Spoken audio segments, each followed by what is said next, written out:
Oke, matur nuwun. Saya akan coba menerangkan dengan dalam waktu singkat mengenai masalah coronavirus yang sekarang mungkin sedang berjangkit di Indonesia. Sebelum kemana-mana saya akan coba menerangkan mengenai masalah coronavirusnya sendiri. Coronavirus adalah virus RNA dan ini beramplop. Kalau virus beramplop kita akan membayangkan itu seperti balon, kemudian ada spike-spike-nya di sana. Nah, spike yang di luar ini terdiri dari lapisan glikoprotein. Lapisan glikoprotein akan sangat mudah hancur oleh pelarut lemak, deterjen, ataupun desinfektan. Jadi coronavirus meskipun dia punya kemampuan untuk menyebar dengan cepat, dia tetap memiliki kelemahan. Kelemahannya apa? Kelemahannya akan sangat mudah hancur oleh pelarut lemak, oleh deterjen, oleh desinfektan. Sehingga jika kita sering cuci tangan, kita sering ngepel lantai dengan desinfektan atau dengan cairan untuk pel, maka virusnya akan hancur dan tidak akan menulari lagi. Nah, kemudian saya akan cerita gimana caranya coronavirus bisa menulari ke manusia. Coronavirus menular ke manusia itu lewat sentuhan dengan material-material yang sudah terjangkit virus pertama, terus kedua pada saat kita berada di keramaian, kemudian ada orang yang mungkin bersin, kemudian kita kena oleh kontak langsung, maka dia akan langsung bisa menulari kita. Tapi sekali lagi kita jangan terburu panik dulu. Kenapa? Karena coronavirus ini tidak seganas seperti yang dibayangkan atau yang ditampilkan oleh media. Kita akan selalu lihat di situ. Sekarang korban coronavirus seluruh dunia ada sekitar di 80.000 sekian penderita. Tapi dari 80.000 itu nanti yang meninggal itu ada sekitar 2.400 yang selalu hanya akan ada di kisaran angka 2-3%. Silakan nanti dilihat di data statistik mengenai seberapa banyak yang orang yang terkena coronavirus dan seberapa banyak yang meninggal. Yang meninggal selalu ada di kisaran antara 2-3%. Berarti sisanya sebanyak 97% itu selamat. Dengan deskripsi lebih detail, yang sakit 53%, sementara sudah ada yang mulai sembuh itu sebanyak 44%. Nanti kita akan cerita kenapa dia bisa sembuh. Jadi begitu coronavirus masuk ke tubuh manusia, maka dia akan menginfeksi sel saluran pernapasan.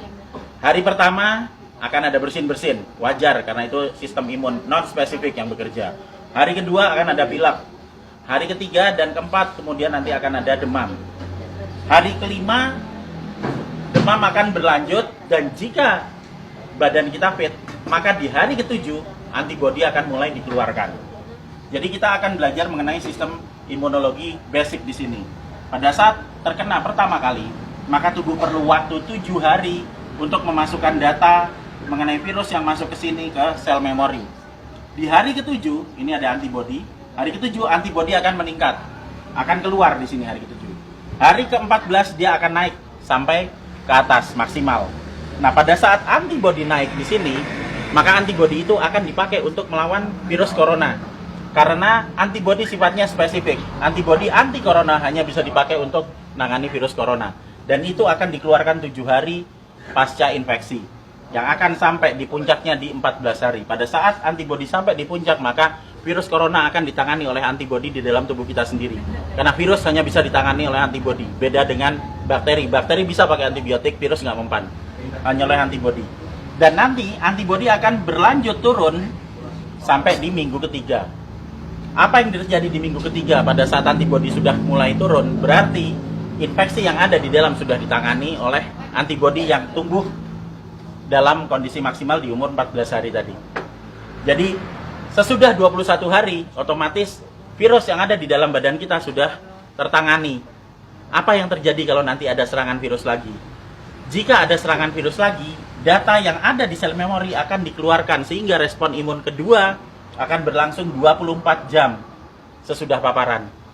Jadi misalnya saya sudah pernah kena corona dan saya bisa bertahan hidup sampai 14 hari, maka saya akan kebal seterusnya.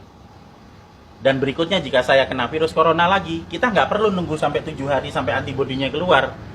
Sekarang kena, maka besok antibodi sudah dikeluarkan. Itu sebabnya 44% orang bisa sembuh bahkan tanpa vaksin, karena vaksinnya belum ditemukan. Dan masih ada 53% yang sakit yang akan sembuh ngikuti 44%. Karena pola kematian atau mortalitas tidak pernah bergerak dari 2-3% maksimal. Sehingga tidak perlu khawatir, tidak perlu panik pada saat ada wabah corona. Kita punya prinsip penanganan wabah ada 3. Pertama, kita kurangi paparan virus. Gimana caranya? Untuk kita pribadi hidup sehat, sering cuci tangan, jaga kebersihan tubuh, sering mandi. Kalau misalnya kira-kira kita khawatir terjangkit, ya jangan datang ke tempat keramaian yang banyak orang sakit. Dan untuk mengurangi paparan virus ke kita. Nah, untuk kitanya sendiri gimana? Kita bisa naikkan antibodi. Gimana caranya? Dengan mengkonsumsi vitamin E atau C, vitamin E plus C setiap hari. Plus madu. Karena madu bisa dipakai untuk energi, sementara vitamin E dan C akan bisa dipakai untuk menaikkan produksi antibodi. Energi dipakai untuk pembentukan antibodi dari kita sendiri. Dan yang terakhir, kalau sakit jangan keluar, di rumah aja. Terus kita beri terapi, kita sembuhkan, makan yang benar, kita melakukan pola hidup sehat, sehingga jika itu nanti sakit atau misalnya katakanlah demam, panas dalam waktu 4-5 hari itu wajar, nggak usah panik, biasa aja. Kita hanya perlu memberikan vitamin E, C, makan yang cukup, istirahat yang cukup, nanti di hari ketujuh antibodi kita keluar. Itu juga berlaku buat yang sakit.